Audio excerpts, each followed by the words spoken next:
In Southeast Asia, where the tropical air hangs thick with the scent of rain and spice, lies Malaysia, a nation of contrast yet harmony. Here, futuristic skyscrapers tower over centuries-old temples, and yet beneath that cultural complexity there's calm. Malaysia's peacefulness isn't loud, it's lived. Despite being home to a diverse mix of Malays, Chinese, Indians, and indigenous tribes, the country has mastered a kind of quiet coexistence that many larger nations still struggle with. Crime? Comparatively low. Civil unrest? Rare. Its government has worked steadily to ensure political stability, especially in the last decade. The judiciary and law enforcement are evolving fast, catching up with the expectations of a modern, peaceful society. Whether you're walking through the serene tea plantations of Cameron Highlands, exploring the sleepy colonial streets of Penang, or sailing off the pristine islands of Sabah, there's a distinct absence of fear. In Malaysia, peace isn't manufactured, and it's organic. It's in the way strangers smile, in the way diverse cultures celebrate side by side, and in the way tradition blends into modern life without tension. Slovenia doesn't shout for attention. It doesn't need to. This tiny Central European gem speaks the language of mountains, rivers, and stillness. Bordered by Italy, Austria, Hungary, and Croatia, nations once filled with the echoes of conflict, Slovenia chose a quieter path. Since gaining independence in 1991, it has been steadily building a nation that prioritizes safety, sustainability, and unity. With low crime rates and virtually no internal or external conflict, Slovenia quietly climbed the global peace index charts. The streets of Ljubljana are peaceful. The lakes, like Bled and Bohinj, are mirrors of serenity. The green movement isn't a trend here, it's a commitment. Nearly 60% of the country is forested, and Slovenians fiercely protect it. There's peace in their policies and purpose in their preservation. You won't find military parades or riot police here. Instead, you'll find bike lanes, community gardens, and silence that feels sacred. In a world full of noise, Slovenia is a whisper, one worth listening to. Portugal doesn't just promise peace, it delivers it, with the warmth of the sun and the rhythm of the sea. Once an empire, now a haven, Portugal has gracefully stepped away from the race for power and embraced a quieter life. It's a country where time slows down, where even in bustling Lisbon, there's space to breathe, think, and walk without worry. Crime is low. The military is minimal. Politically, it's stable, cooperative, and free from polarizing drama. People don't lock their doors in small towns. And even in cities, late-night walks are part of daily life. From the misty mountains of Sintra to the golden beaches of the Algarve, peace is woven into Portugal's geography. But it's also cultural. The Portuguese concept of saudade, a gentle melancholy, encourages reflection, gratitude, and a respect for the present moment. It's no wonder retirees, solo travelers, and remote workers are flocking here, not just for the weather, but for the peace that seeps into your bones. In Denmark, peace has a structure, a rhythm, a design. It's not accidental that Denmark ranks consistently among the safest and happiest nations in the world. Its social trust is legendary. Citizens believe in their government, and the government delivers in return. Corruption? Almost non-existent. Healthcare? Universal. Crime? Minimal. Even in Copenhagen, the capital, there's calm. Cyclists outnumber cars, parks are plentiful, children walk home alone.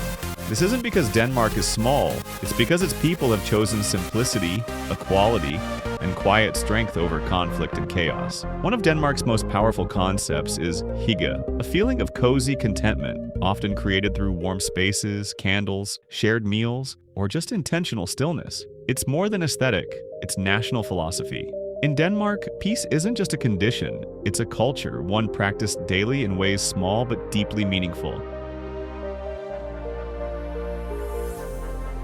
Singapore is what happens when discipline meets vision and turns into peace. A global financial powerhouse, it's also one of the safest and most orderly societies on Earth. Laws are strict, yes, but they work. Public transport is pristine. Violent crime is nearly non-existent. It's a place where a teenager can walk home at midnight and where conflicts, political, religious, or social, are addressed with remarkable control and clarity. What makes Singapore fascinating is its diversity. Chinese, Malay, Indian, and Eurasian communities coexist in a dense space, not just in tolerance, but in genuine collaboration. The government's focus on long-term planning, public welfare, and education has created an infrastructure where peace can thrive, not just for the elite, but for the average citizen. And yet, amid the modern skyline and structured laws, there's nature too. Botanic gardens, rooftop farms, and waterfront walks offer escape within the city itself. Singapore doesn't ask you to choose between safety and progress. It gives you both, wrapped in order, powered by clarity. Switzerland is not just neutral, it's peacefully obsessed with neutrality. Tucked among the Alps, this landlocked nation has remained uninvolved in international conflicts for over 2 centuries, and not by accident. Neutrality is a national identity, but behind that is a well-armed but rarely used defensive military, and some of the strongest democratic traditions in Europe. In cities like Zurich or Bern, order isn't enforced, it's internalized. Public transport runs to the second. Citizens respect rules not out of fear but trust. The country boasts one of the lowest crime rates in the world, and its political system, direct democracy, allows people to vote on issues several times a year, giving them a genuine voice in shaping peace. Even the landscape reflects its calm. Quiet lakes, snow-covered peaks, and quiet chalets nestled in pine forests. Switzerland's peace is not emotional or expressive. It's reserved, like a watchmaker's craft. Intricate, quiet, exact. Austria is where art meets order and where culture breathes alongside calm. This is a country that gave the world Mozart, Schubert, and Klimt and still values beauty, elegance, and quietude. Its cities are clean, its people polite, and its politics largely free from extreme swings, reflect a commitment to steady governance. Austria's healthcare is strong, its education system consistent, and its international involvement minimal and measured. Vienna is often ranked the most livable city in the world, not just for its architecture or coffee culture, but for its rhythm. It doesn't race, it strolls. Through palaces, parks, and museums that radiate stability, and in the Alps where cowbells echo across flower-filled meadows, you realize this isn't just peace, it's peace with grace. Ireland's peace is hard-won. A nation once divided by deep political strife, it has risen in the past few decades as a model of reconciliation and rebirth. The troubles of Northern Ireland now feel like a history lesson because Ireland chose dialogue over destruction. Today, Ireland is one of Europe's safest nations. Violent crime is rare, trust in police is high, its government is stable, its media free, and its citizens warm, witty, and welcoming. In the countryside, silence reigns. Rolling green fields, ancient stone walls, and skies that feel endless. In cities like Dublin and Cork, tradition and modernity walk hand in hand, with safety never far behind. Ireland's peace isn't just political or statistical, it's poetic. It's in the music, the landscapes, and the kindness of strangers. Norway is carved by glaciers and guided by wisdom. A strong, prosperous country with universal welfare and near-zero corruption, it's built on trust. Here, citizens trust the system because the system serves them well. Healthcare, education, justice, all fair, all accessible. The crime rate is among the lowest globally. Police rarely draw weapons. And Norway's military? Present but peaceful. Whether in Oslo's clean boulevards or along the jagged fjords of the coast, there's a silence in Norway that feels sacred, not empty.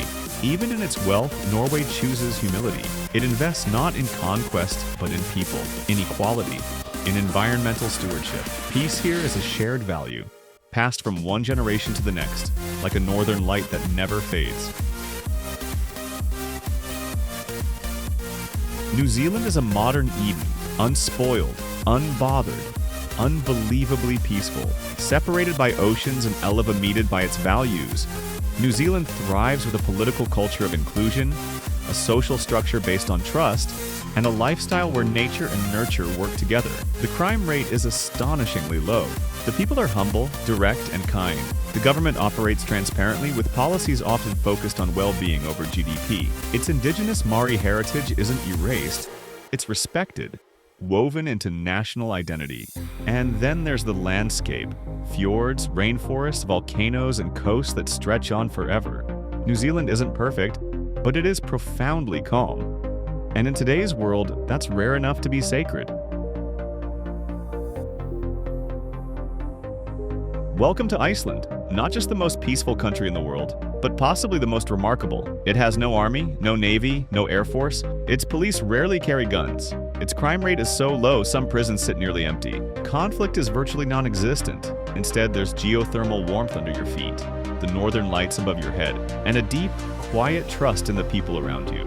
Iceland's government ranks among the world's most transparent.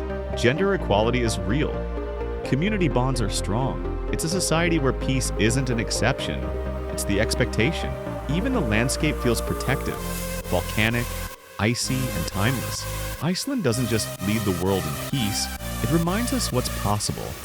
When a country values humanity over hostility, nature over noise, and stillness over struggle.